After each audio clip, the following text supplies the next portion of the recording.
waaw mbokk mi comme ni ñu ko waxee rek léegi nii ñu ne Afrique mënuñu ko defar te ànduñu ak africain yi ñu ne li ñu bëgg tey ci Afrique aka moo mën a nekk waaye ak doomi africain yi gannaaw ba livre boobu nga xamante ne nii moom la ñuy wax yoon wi lay teg ci yoonu xam Japon ñun ñu ngi proposé tamit livre bi ñuy wax yoon wi lay teg ci yoonu xam Afrique te livre boobu mënuñu ko def lu dul dañ see ànd ak ñi nga xamante ne ni ñoom ñooy doomu Afrique yi lan la waa réew moomu proposé réew moomu nga xamante ne ni ñoom la àdduna bi yépp di roy fi mu nekk nii lañ la ñu proposé lu njëkk seen askan dañoo dem ci ruqa-ruqaat yi dem ci kër gu nekk fëgg ko comme ni ko suñu politiciens yi di defee saa yi bu ñu soxlaawee askan wi mun na nekk ndax dañ koy def fa gën a soli fii su ñuy wax dëkku àll yi dañu fay dem fekk fa ñi nga xamante ne nii ñoom ñooy askan wi bu ñu soxlaawee réew mi ku nekk ñu laaj la sa xalaat laaj la sa bëgg-bëgg laaj la lan nga bëgg lan moo la naxari lan nga bëgg ci ak coppeeku kon gëstu yooyu noonu ñu def ko jege askan wi lu yomb la pour laaj leen li nga xamante ne ni moom mooy seen xalaat ci gannaaw ba nga xamante ne ni lu ñuy wax nouvel ordre mondial économique jóg na jub na ngir ñoom ñu mën a gis seen bopp ci développement bi nga xamante ne ni moom la ñuy proposé ak coppeeku ci am réew su fekkente ne ni waa réew ma gisuñu seen bopp ci coppeeku googu noonu coppeeku ga amul benn njariñ ci réew ma askan wa dañuy wéy ci tumuranke dañuy wéy ci sonn dañuy dee ci li nga xamante ne ni moom mooy ak ndóol ak ñàkk ak torox dañuy wéy di torox dañuy wéy di sonn dañuy wéy di tàllal seeni loxo ndax kat gëm-gëm googu daa war a njëkke ci ñi nga xamante ne ni moom mooy ñi ñuy jiite ndax kat réew ma nga xamante ne ni moom la ñuy roy di réewum Japon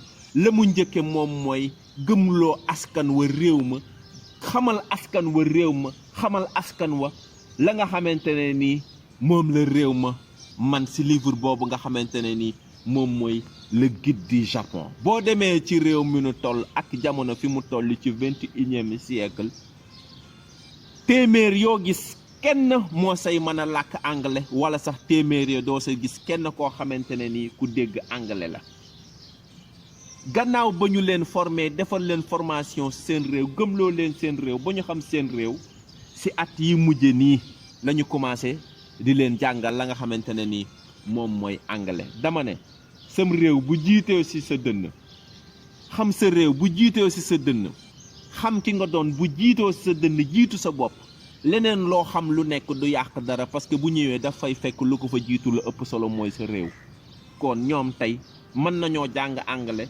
comme niñ koy defee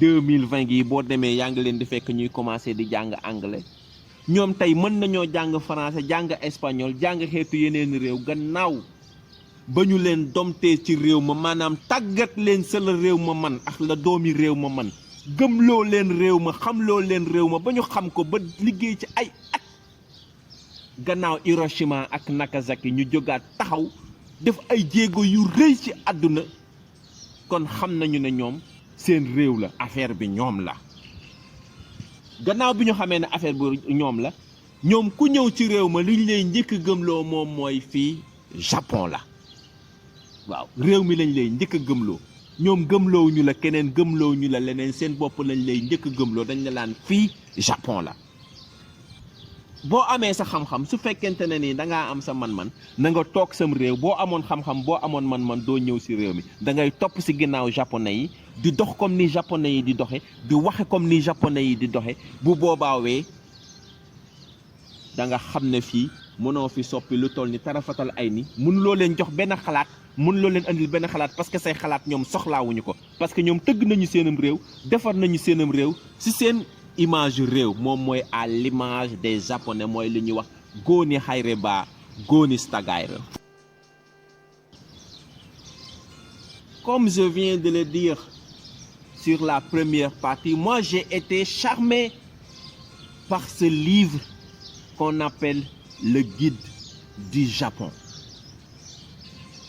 Vous savez, les points qui m'ont le plus marqué en font partie le schéma d'abord. Le Japon a été tracé. Le Japon a été tracé de par leur pensée. Le Japon a été tracé aussi de par la carte. Ouais, un pays doit être tracé. Un pays doit être sous ordre. Mais sous les ordres de qui? Sous les ordres de qui? Qui devons-nous donner des ordres? Si l'acteur qui doit recevoir ces ordres n'est pas informé, il peut avoir que malentendu à chaque fois. Donc, les Japonais, pour écrire leur livre, ou bien leurs livres, ils sont allés de porte à porte pour voir chaque Japonais. Et j'ai bien dit, chaque Japonais a été consulté, a été demandé ses idées, a été demandé son expérience pour faire de Japon ce qu'il est aujourd'hui. Donc, nous, ce que nous proposons, c'est d'aller de porte à porte, comme le font nos chers politiciens, quand ils ont besoin de la population. Ne sous-estimez personne. Allez voir les Africains comme vous le faites. Et vous le réussissez toujours à chaque fois que vous faites vos campagnes. Allez voir les Africains. Demandez les Africains leurs pensées. Demandez les Africains leurs souffrances. Demandez les Africains ce qu'ils veulent. Si vous voulez rebâtir l'Afrique, si vous voulez que votre nouvel ordre mondial soit bien fait, revoyez les Africains. Ne sous-estimez aucun Africain. Revoyez les Africains, s'il vous plaît. Tapez de porte à porte. Allez voir l'Africain le plus lambda, le plus pauvre. Chers acteurs de développement, nous voulons vraiment une Afrique à l'image des Africains. C'est possible et nous y croyons. Nous y croyons vraiment et nous comptons sur vous, nos chers leaders, de nous accompagner, vous aussi, dans ce que nous voulons. Accompagnez-nous dans nos moments de détresse. Accompagnez-nous dans nos moments de souffrance. Accompagnez-nous, s'il vous plaît, à développer l'Afrique, à vivre ce que les pays occidentaux ont vécu comme bonheur. Il est temps. Je pense que nous méritons ce développement. Je pense que c'est l'occasion en ce moment de Covid-19 de revoir vraiment les choses. Et je sais que vous savez que l'Afrique a toujours souffert. Les Africains ont toujours souffert.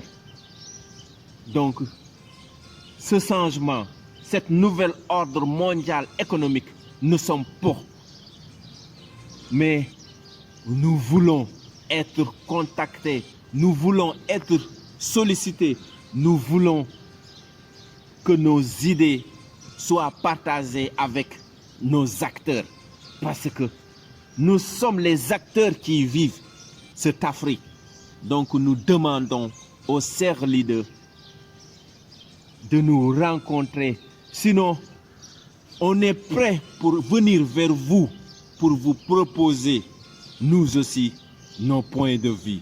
on va toujours, nos points de vue, on va toujours continuer sur ce fameux livre qu'on appelle le guide du Japon.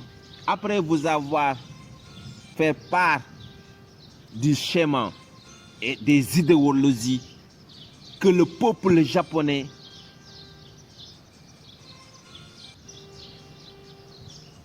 vit, que le peuple japonais partage avec sa population. Suivez-nous.